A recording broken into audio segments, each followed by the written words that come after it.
नमस्कार, स्वागत है आप सभी का इंडिया न्यूज के डिजिटल प्लेटफॉर्म पे। बिहार की बड़ी खबरों पर विस्तार से चर्चा करेंगे। मैं हूं प्रियांशी।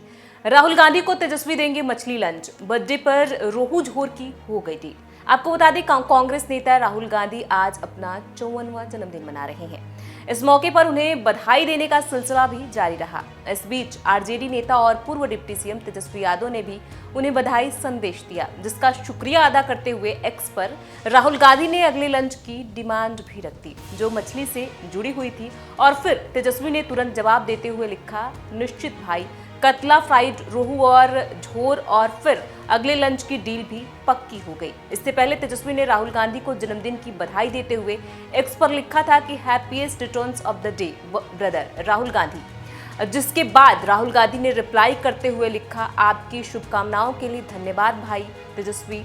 और इसी पोस्ट में राहुल ने आगे लिखा, अगले लंच कतला या रोहू, जिसका जवाब देते हुए तेजस्वी ने कहा कि निश्चित भाई, कतला, फ्राइड रोहू झोर। अब रुक करते हैं अगली खबर का। नीट पेपर लीक में सेटर और बिचौलिए के लेन देन के बीच जांच शुरू। नीट पेपर लीक मामले में जितने भी संदिग्ध या सेटर या बिचौलियों की भूमिका निभाने वालों के नाम सामने आए हैं, उनके बैंक खातों और वित्तीय लेन देन की जांच की जा रही है। इस पूरे धंधे में जितने पैसों की डील हुई है, सभी पहलुओं पर तफ्तीश की जा रही है। अंतिम रूप से किसके पास कितना पैसा पहुंचा, किसने बाजार से कितनी उगाही की है, इसकी जांच भी साथ साथ चल रही है। अब तक की जांच में यह बात सामने आई है कि अधिकांश पैसे की लेन देन नगद में ही हुई है। हालांकि इसमें जितने पैसे की डील हुई थी, उसमें बड़ी संख्या में राशि ट्रांसफर होकर सेटरों के पास पहुंच गई है। यह कितनी राशि है, इसकी सटीक जानकारी प्राप्त की जा रही है। इस मामले के खुलासे के बाद मुख्य अड्डा रामकृष्ण नगर स्थित प्ले स्कूल के अलावा कुछ अन्य स्थानों पर छापेमारी के दौरान करीब 1.5 दर्जन चेक बरामद हुए हैं। ये चेक मुख्य रूप से एडवांस या टोकन मनी के तौर पर ली गई राशि से संबंधित थे। परीक्षा संपन्न होने के बाद यानी प्रश्न पत्र लड़ने के बाद भी बड़ी संख्या में छात्रों से राशि वसूल कर ली गई है। इस मामले में गिरफ्तार हुए सिकंदर प्रसाद यादवेंद्र समेत 13 मुख्य आरोपियों से पूछताछ में यह भी स्पष्ट हुआ है कि पैसे सीधे या किसी एक व्यक्ति के माध्यम से मुख्य सेटर तक नहीं पहुंचे, बल्कि कई चैनलों के माध्यम से गए हैं, जिसमें रास्ते में हर किसी ने अपना अपना कमीशन काटकर राशि मुख्य सेटर तक पहुंचाई है। अब तक की जांच में ठोस सबूत के तौर पर रामकृष्ण नगर वाले निजी स्कूल में रटवाए जा रहे करीब 40 छात्रों के बारे में ही सटीक जानकारी मिली है। यहाँ प्रत्येक छात्रों से औसत 35 लाख रुपए के आसपास वसूली की गई है। कुछ छात्रों ने ही पूरी राशि का भुगतान नहीं किया था। इस आधार पर 14 करोड़ की डीलिंग सिर्फ इसी स्थान पर हुई है। अब रुक करते हैं अगली खबर का। नौकरी के लिए बेटे का घिनौना खेल, बाप की 2 डेथ सर्टिफिकेट बनवाई। जी हां, बिहार में जाली डेथ सर्टिफिकेट के खेल का खुलासा हुआ है। मामला मुजफ्फरपुर का। होमगार्ड पिता की मौत के बाद अनुकंपा पर नौकरी पाने के लिए बेटे ने अपने बाप का 2 मृत्यु प्रमाण पत्र बनवा लिया। जब नौकरी के लिए आवेदन दिया तो खुलासा हो गया। 2 प्रमाण पत्र आवेदन के साथ दिए जाने पर बुधवार को मामला सामने आया है। जिला सांख्यिकी विभाग ने एक टीम बनाकर मामले की जांच शुरू कर दी है। मामला सकरा के अजीजपुर गांव से जुड़ा है। इस कांड ने सरकारी काम में बिचौलियागिरी को भी उजागर कर दिया है। मिली जानकारी के अनुसार होमगार्ड जवान शिवशंकर राम की मौत सेवा काल के दौरान 2018 के अप्रैल महीने में हो गई थी। मौत का कारण हृदयघात बताया जा रहा था। इसके बाद उनके पुत्र सकरा प्रखंड के अजीजपुर उर्फ मजवन गांव निवासी प्रभात कुमार ने अनुकंपा के आधार पर नौकरी के लिए जिला होमगार्ड कार्यालय में आवेदन किया। आवेदन के साथ उसने कागजात के साथ मृत्यु प्रमाण पत्र सौंपा था, जो 2 प्रतियों में था। आवेदन की जांच के दौरान होमगार्ड कार्यालय के अधिकारी उस समय आश्चर्यचकित रह गए जब दोनों प्रमाण पत्रों में मृत्यु की अलग अलग तिथियां दर्ज मिली। पहले प्रमाण पत्र पर मृत्यु की तिथि 22 अप्रैल 2018 तो दूसरे पर 19 अप्रैल 2018 अंकित मिला। इसके बाद इसकी जानकारी जिलाधिकारी कार्यालय को दी गई। इसके बाद पूरे मामले की जांच का आदेश दिया गया था। अब रुक करते हैं अगली खबर का। बिहार के मौसम में मानसूनी राहत। पटना, मुजफ्फरपुर समेत कई जिलों में बारिश से गर्मी घटी। प्रचंड गर्मी से तपते बिहार वासियों के लिए राहत की खबर है। बुधवार शाम से गुरुवार सुबह तक कई जिलों में मानसून की बारिश होने से मौसम सुहाना हो रहा है।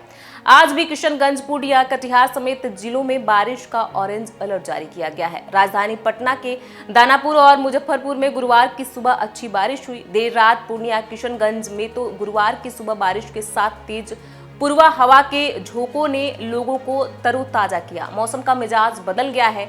बक्सर में अहले सुबह 3 बजे झमाझम बारिश हुई। मौसम विभाग के अनुसार सीमांचल के रास्ते मानसून ने बिहार में एंट्री मार दी है। बिहार से किसानों को काफी लाभ हुआ है। खरीफ की बुआई के लिए बारिश वरदान है। खासकर धान का बिचड़ा गिरने का काम अब शुरू हो जाएगा। जिन जिलों में बारिश हुई है वहां मौसम सुहाना हो गया है। मोतिहारी और गोपालगंज में देर रात और गुरुवार की सुबह झमाझम बारिश हुई। मुजफ्फरपुर, पूर्णिया, किशनगंज, अररिया और बक्सर में बारिश होने की खबर है।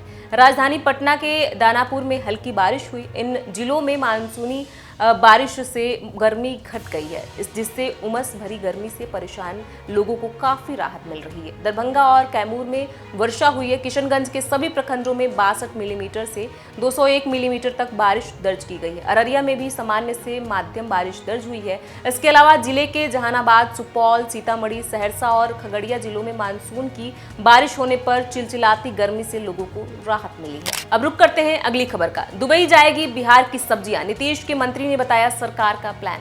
बिहार के सब्जी उत्पादक सहकारी समिति की सब्जियों को निर्यात करने की तैयारी की जा रही है। इन सब्जियों को दुबई एवं नेपाल को निर्यात करने की तैयारी लगभग पूरी कर ली गई है।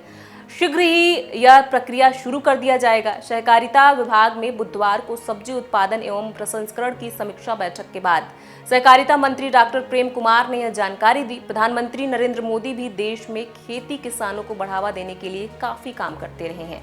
किसान सम्मान निधि के तहत किसानों को हर साल 6,000 की राशि दी जाती है। बैठक में मंत्री ने अधिकारियों को निर्देश दिया कि उद्योग विभाग एवं कृषि विभाग से समन्वय स्थापित करें, व्यवसाय विकास के लिए तीनों संघों को योजना बनाकर उपलब्ध कराएं। भारतीय सब्जी अनुसंधान केंद्र वाराणसी में तीनों संघों को निबंध कराएं ताकि सब्जी उत्पादन समितियों को प्रशिक्षण मिले। मंत्री ने कहा कि इससे किसानों को सीधे फायदा मिलेगा। लोकल मार्केट से बाहर भेजने पर कीमत अच्छी मिलेगी और उनकी आमदनी बढ़ जाएगी। सब्जी का व्यवसाय करने वालों को भी कमाई होगी। उन्होंने कहा कि सब्जी निर्यात के लिए बिहार में निर्यात नीति के निर्माण की आवश्यकता है। राज्य में सब्जी निर्यात की प्रक्रिया शुरू होने से सहकारी समितियों के विकास का एक नया अध्याय शुरू होगा। यह सहकारी समितियों के लिए एक मील का पत्थर साबित होगा। राज्य के सब्जी उत्पादक सहकारी समितियों के एवं संघों के कार्य संचालन के लिए कार्यालय की उचित व्यवस्था की जाए। जिन समितियों के पास भवन निर्मित हो चुके हैं वे इस भवन से तथा जहां निर्माण कार्य पूरी नहीं हुआ है वे किराए पर भवन लेकर कार्य संचालन करें। अब रुक करते हैं अगली खबर का। पटना गया सहित 9 जोड़ी परीक्षा स्पेशल ट्रेन चलेंगे। जी हां, भारतीय रेल बेरोजगार युवाओं की सहूलियत के लिए ट्रेन चलाने जा रही है। Diploma, certificate, entrance competitive exam को देखते हुए 9 जोड़ी परीक्षा विशेष ट्रेनें चलेंगी। 033397 पटना गया अनरिक्षित परीक्षा स्पेशल 21 से 22 एवं 23 जून को पटना जंक्शन से रात 1 बजे और वापसी में गया से 21, 22 व 23 जून को 8 बजे खुलेगी। इनका परिचालन करने के पीछे मकसद है कि कॉम्पिटिटिव परीक्षा में शामिल होने वाले लड़के लड़कियों को कोई दिक्कत या असुविधा नहीं हो। परीक्षा के समय ट्रेन पर अचानक काफी लोड बढ़ जाता है। इससे न सिर्फ विद्यार्थियों को दिक्कत होता है बल्कि सामान्य यात्रियों की यात्रा भी भीड़ के कारण सुगम नहीं रह पाती। इन कारणों को देखते हुए यह कदम उठाया गया है। गाड़ी संख्या 03205 पटना डीडीयू अनरक्षित परीक्षा स्पेशल 21, 22 एवं 23 जून 2024 को पटना जंक्शन से 1 बजे खुलेगी। वापसी में 21, 22 एवं 23 जून को डीडीयू से शाम 7:30 बजे खुलेगी। पटना से कटिहार स्पेशल 21, 22 एवं 23 जून को पटना जंक्शन से शाम 3 बजे चलेगी। सहरसा से पटना के लिए 21 एवं 23 जून को रात 8:30 बजे स्पेशल खुलेगी। वापसी में 22 एवं 24 जून को शाम 7:10 बजे खुलेगी। रसकौल पटना, बेतिया पटना, मुजफ्फरपुर छपरा अनरक्षित परीक्षा स्पेशल मुजफ्फरपुर भागलपुर स्पेशल 21 एवं 23 जून को मुजफ्फरपुर से रात 10:30 बजे खुलकर अगले दिन सुबह 4:30 बजे भागलपुर पहुंचेगी। वापसी में गाड़ी संख्या 05267 भागलपुर मुजफ्फरपुर अनरक्षित परीक्षा स्पेशल 22 एवं 24 जून को भागलपुर से शाम 7:30 बजे खुलकर अगले दिन रात 12:45 पर मुजफ्फरपुर पहुंचेगी। ऐसे में बिहार की खबरों पर विस्तार से चर्चा करते रहेंगे। इन खबरों पर आपकी क्या राय है हमें कमेंट बॉक्स में लिख के जरूर बताएं। बहुत बहुत शुक्रिया।